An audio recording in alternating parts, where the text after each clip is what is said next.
Friends, ladies and gentlemen, please welcome Mr. John Joseph Tuason. Good morning.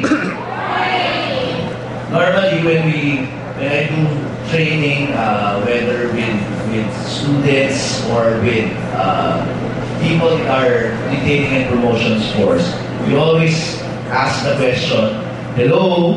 Hi. Very good. At least you know the answer. Hi. Hello. Okay. Now, are we ready? Yes, we are. I have two questions for you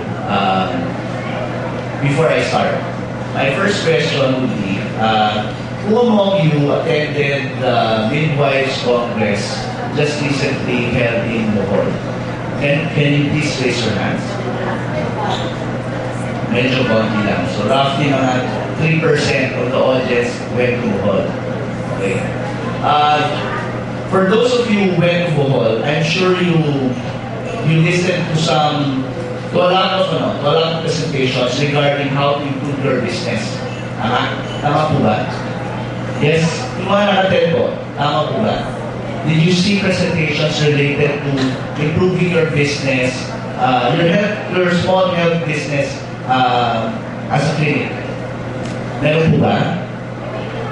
Walang sumasagot. Meron po ba, ma'am? Wala kayo nakita? Or nag-outing na ikot, shopping? Anyway, there was a presentation made during that Midwives Congress related to business on basically the same topic that we have now. But one thing that I was tasked to do by the family for this presentation is basically to talk to you about improving your business or running your business. But forgive me if I have to tell you that I will not bore you with a lot of business terms. I will not bore you with very heavy graphs.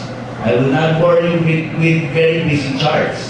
What I will do is basically talk to you as individuals. Kumbaga, parang nag-uusap na tayo. We're in a situation wherein it's like a one-on-one discussion. Unfortunately, you being one big group. Okay lang po ba? Na ganun yung gagawin natin? Okay lang po ba? Hi! Okay. The second question, I will ask later on. First, let me show you my outline. First, I will discuss the viruses that are responsible for the Philippine flu. Hindi po swine flu, pero in reality, the Philippines and each and every other country experiences some level of flu nowadays. Second, what are the medicines that will combat this flu? What do we need in order to fight this off? The third, prophylaxis. Alam niyo naman po ang ibig sabihin ng prophylaxis, di ba po? Prophylaxis when you feel under the weather. What do you do? And lastly, multivitamins that will strengthen our resistance and add energy. Which brings me to my second question. Who among you, I guess most of you, of course, have your own business, correct? Correct po? Okay. If that is the case, who among you thinks they are the boss of their business? Can you please raise your hands?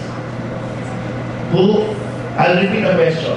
Who among you thinks that he or she is the boss of their business? Raise your hands. Almost all.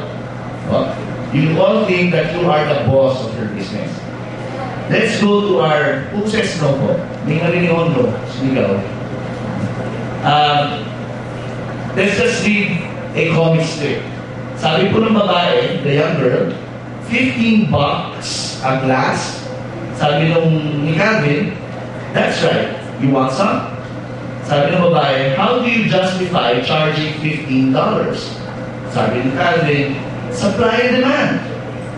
Where's the demand? Sabi ng babae, I don't see any demand. Sabi ni Calvin, there's lots of demand. Yeah? Sabi ng girl. Sabi ni Calvin, sure, as the sole stockholder in this enterprise, I demand monstrous profit on my investment. Hindi, ba? And as president and CEO of my company, I demand an exorbitant annual salary. And as my own employee, isa lang siya, I demand a high hourly wage and all sorts of company benefits, and then there's overhead and actual production costs. But it looks like you just threw a lemon in some sludge water, sabi ng babae.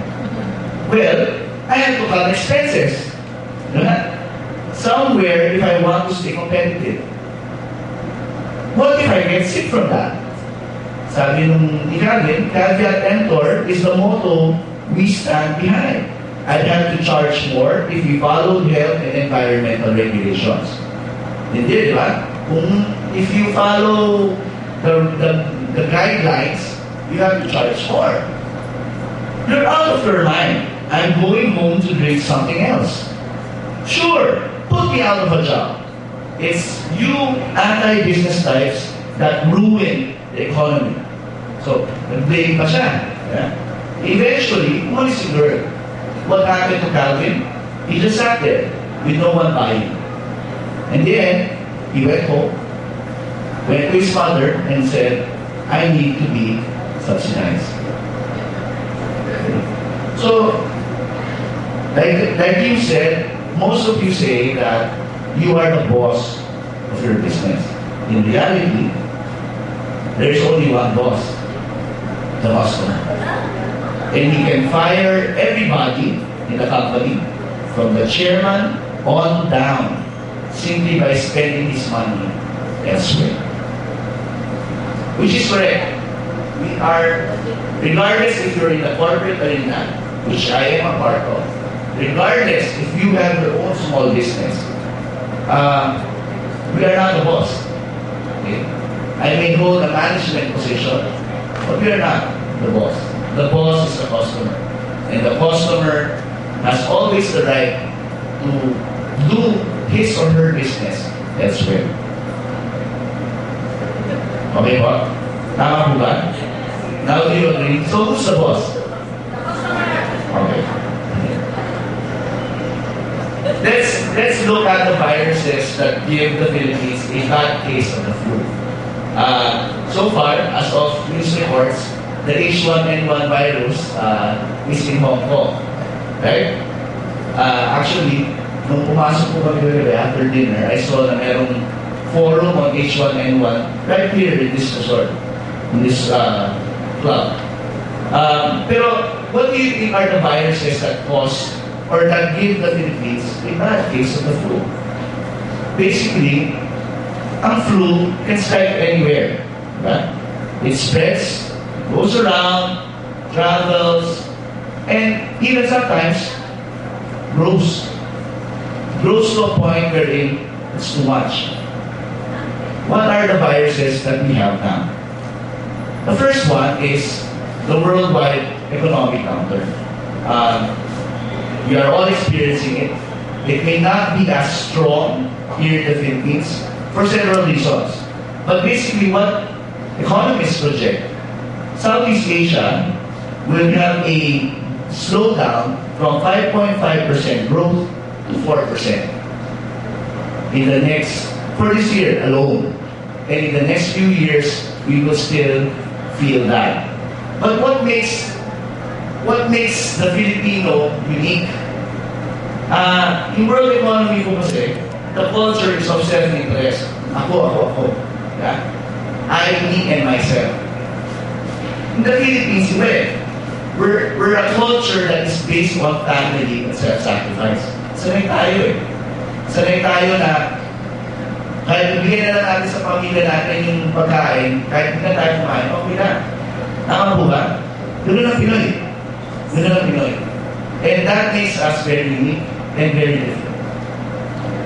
The world economy is prone to bitterness and pessimism. There was one article that I read, I think it was in Time Magazine. There was one caption na all the while, there was a couple and they were watching TV. Doon sa TV, lahat ng nandun sa news,